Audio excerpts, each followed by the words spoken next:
जय भीम दोस्तों। Equality and justice Patiala YouTube channel से इंजीनियर हरदीप सिंह चुंबर, आईपीएस अधिकारी वाई पूरन कुमार की आत्महत्या, एसोसिएशन की चुप्पी और उत्पीड़न, जातिगत प्रताड़ना से आजिज आकर सुसाइड करने वाले दलित आईपीएस पूरन कुमार के लिए आईपीएस एसोसिएशन का 3 दिन बाद खुला मुंह। 3 दिनों की चुप्पी के बाद सोशल मीडिया पर मचे बवाल से जागा आईपीएस एसोसिएशन। दलित अधिकारी की मौत पर देर से आए ट्वीट ने खड़े किए गंभीर सवाल। जय भीम दोस्तों।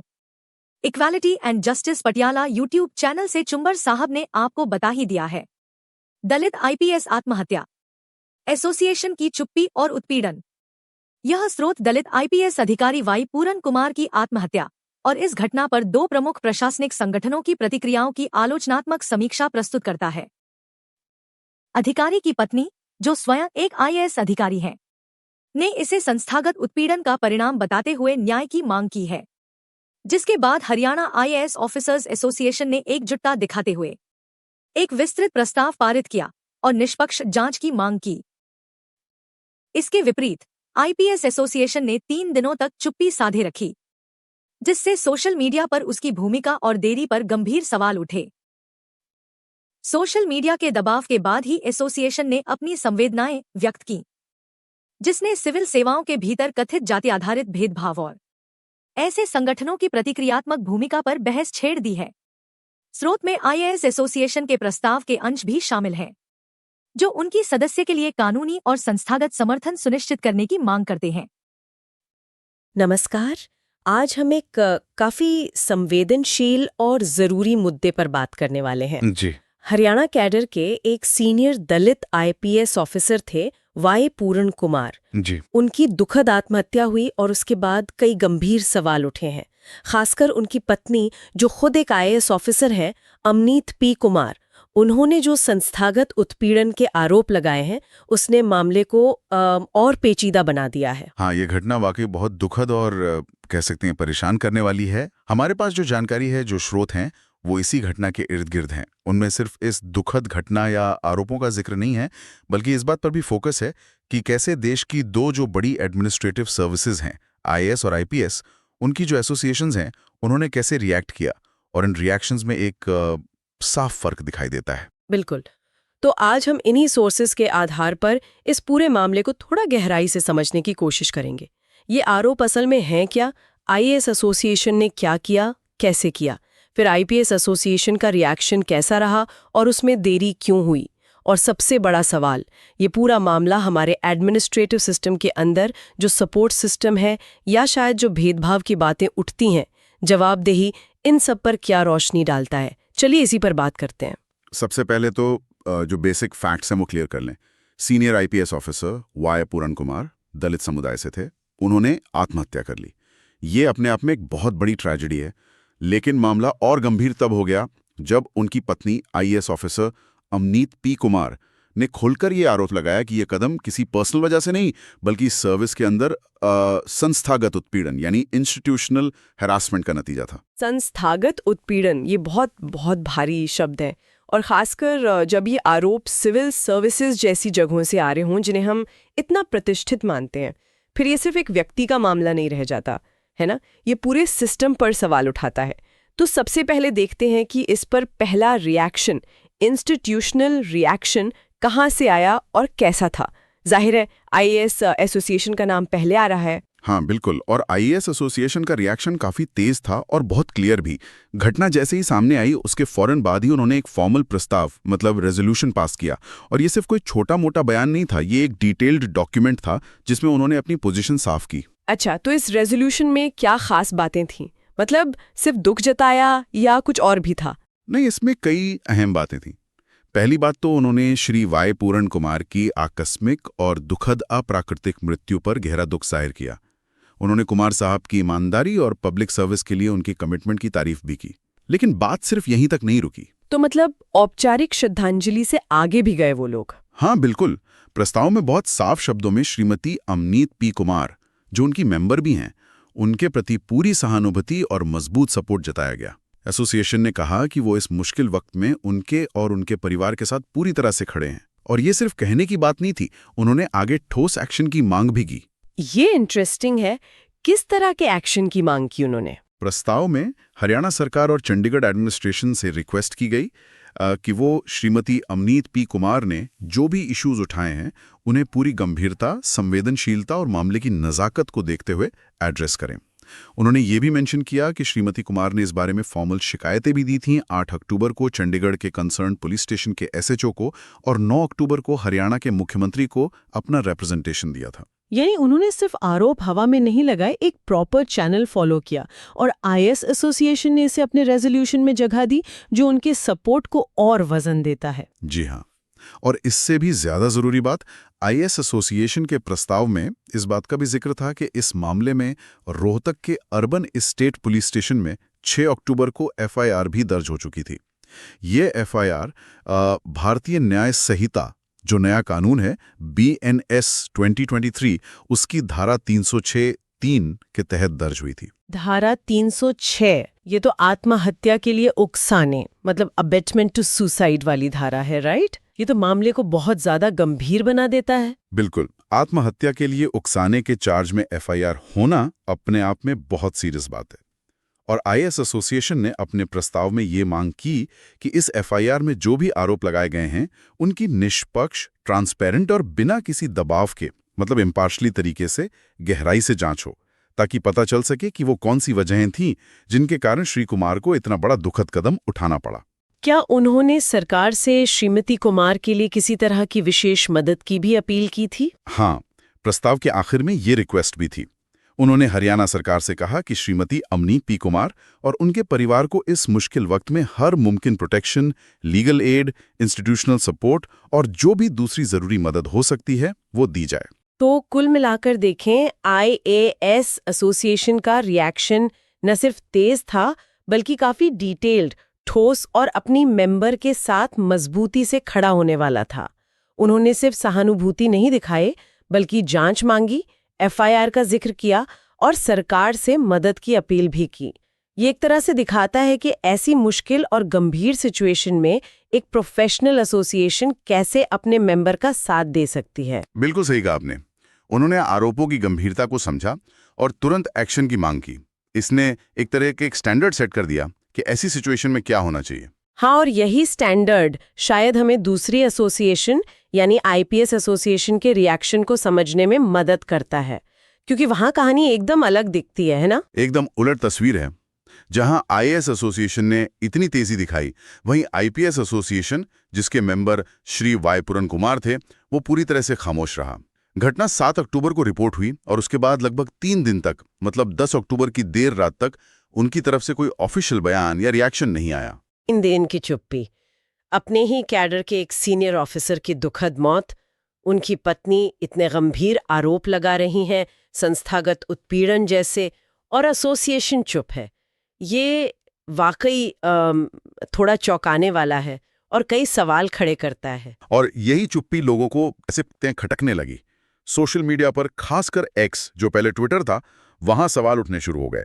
जर्नलिस्ट, एक्टिविस्ट, आम लोग आईपीएस एसोसिएशन को टैग करके पूछने लगे कि भाई आप लोग चुप क्यों हैं?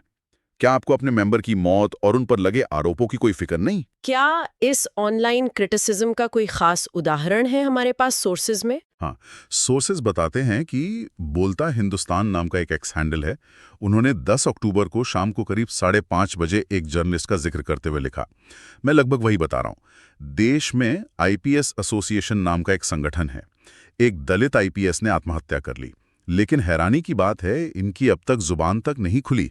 तो इस तरह की जो बातें थी, वो उस समय जो प्रेशर बढ़ रहा था, जो फ्रस्ट्रेशन थी, उसे साफ दिखाती हैं। सिर्फ यही आवाज थी या और भी लोगों ने इस पर पॉइंट आउट किया? नहीं, और भी रिएक्शंस थे। दिल्ली सरकार में मंत्री हैं आम आदमी पार्टी के नेता सौरभ भारद्वाज। उन्होंने भी 10 अक्टूबर की रात को करीब 8 बजे एक पोस्ट किया था। सोर्स में उनके एग्जैक्ट शब्द तो नहीं दिए, लेकिन यह बताया गया है कि उन्होंने भी आईएएस और आईपीएस दोनों एसोसिएशनों पर सवाल उठाए थे, शायद उनके रिएक्शन के फर्क को लेकर ही। तो ये साफ है कि आईपीएस एसोसिएशन की देरी और चुप्पी पर लोगों का ध्यान जा रहा था और एक तरह का प्रेशर बन रहा था। तो क्या ये माने कि एक सोशल मीडिया पर जो ये प्रेशर बढ़ा, उसी की वजह से आईपीएस एसोसिएशन ने आखिरकार अपनी चुप्पी तोड़ी? सोर्सेस तो इसी तरफ इशारा करते हैं, क्योंकि ये जो आलोचना तेज हुई उसके कई घंटे बाद 10 अक्टूबर की रात 10:41 पर आईपीएस एसोसिएशन के ऑफिशियल एक्स हैंडल से एक ट्वीट आया। टाइमिंग पर ध्यान दीजिए, रात के लगभग 11:15 बजे, और वो भी तब जब दिन भर उनकी चुप्पी पर सवाल उठते रहे। देर से ही सही, पर रिएक्शन आया क्या था उस ट्वीट में? क्या उन्होंने आरोपों पर या जांच पर कुछ कहा, जैसे आईएएस एसोसिएशन ने कहा था? ट्वीट इंग्लिश में था, उसका अगर हिंदी में मतलब समझें तो कुछ ऐसा था। आईपीएस एसोसिएशन श्री वाई पूरन कुमार आईपीएस के असमय निधन पर अपनी गहरी संवेदनाएं व्यक्त करता है। हमारी प्रार्थनाएं इस मुश्किल वक्त में उनके परिवार और प्रियजनों के साथ हैं। हम शोक संतप्त परिवार के साथ मजबूती से खड़े हैं और दुख की इस घड़ी में अपना पूरा समर्थन देते हैं। ये तो एक बहुत ही सामान्य सा शोक संदेश लग रहा है। इसमें संवेदना तो है, लेकिन अगर इसकी तुलना आईएएस एसोसिएशन के डिटेल रेजोल्यूशन से करें तो ये बहुत ही संक्षिप्त है। इसमें न तो उत्पीड़न के आरोपों का कोई जिक्र है, न एफआईआर का, न जांच की कोई मांग, बस संवेदना और समर्थन का एक आश्वासन। बिल्कुल, और यही बात फिर है एनालिसिस का सेंटर बन गई। सोर्स इस पे सवाल उठाते हैं कि क्या ये ट्वीट अपने आप मतलब खुद से चिंता जताते हुए किया गया था, या फिर ये सोशल मीडिया पर जो किरकिरी हो रही थी, अपनी इमेज बचाने का जो प्रेशर था, उसमें उठाया गया एक कदम था। जिस तरह से ये ट्वीट आया देरी से, आलोचना के बाद, और जिस तरह की इसकी भाषा थी, एकदम ब्रीफ और आरोपों पर चुप, उससे दूसरे वाले आर्ग्यूमेंट को ज्यादा वजन मिलता दिखता है। ये वाकई सोचने पर मजबूर करता है। एक तरफ आईएएस एसोसिएशन का इतना प्रोएक्टिव और डिटेल्ड अप्रोच, और दूसरी तरफ आईपीएस एसोसिएशन की इतनी देर से आई हुई नपी तुली और कह सकते हैं संक्षिप्त प्रतिक्रिया, वो भी तब जब मृतक ऑफिसर उन्हीं के कैडर के थे। ये फर्क बहुत कुछ कहता है शायद संस्थाओं के रवैये के बारे में। हाँ, और ये सिर्फ इन दो एसोसिएशन तक की बात सीमित नहीं रही। इस दुखद घटना पर दूसरे एडमिनिस्ट्रेटिव ऑफिसर्स ने भी अपने रिएक्शंस दिए, जिन्होंने मामले की गंभीरता को और ज्यादा हाईलाइट किया। जैसे 2008 बैच की आईएएस ऑफिसर हैं सोनल गोयल, उनका बयान काफी चर्चा में रहा। हाँ, सोनल गोयल जैसी सीनियर ऑफिसर का रिएक्शन मायने रखता है। उन्होंने कैसे देखा इस मामले को, क्या कहा उन्होंने? श्री वाई पूरन कुमार के निधन को सिर्फ उनके परिवार के लिए नहीं, बल्कि पूरी सिविल सर्विस और देश के लिए एक ऐसा नुकसान बताया जिसकी भरपाई नहीं हो सकती। उन्होंने श्रीमती अमनीत को पी कुमार के प्रति गहरी संवेदना और पूरी एकजुटता दिखाई।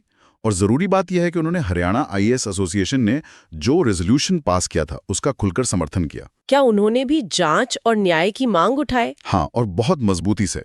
उन्होंने कहा कि श्रीमती अमनीत कुमार ने जो चिंताएं जाहिर की हैं, उन पर निष्पक्ष, पारदर्शी और सहानुभूति के साथ सुनवाई होनी ही चाहिए। उन्होंने ये भी मांग की कि अगर कोई दोषी पाया जाता है तो उसके खिलाफ जल्द से जल्द और सही कानूनी कार्रवाई हो। उन्होंने एक बहुत ही जरूरी प्रिंसिपल को दोहराया, justice must not only be done but must also be seen to be done. यानी न्याय सिर्फ होना ही नहीं चाहिए, बल्कि होते हुए दिखना भी चाहिए। ये प्रिंसिपल तो किसी भी न्याय व्यवस्था की आत्मा है, खासकर ऐसे मामलों में जहां सिस्टम पर ही सवाल उठ रहे हों।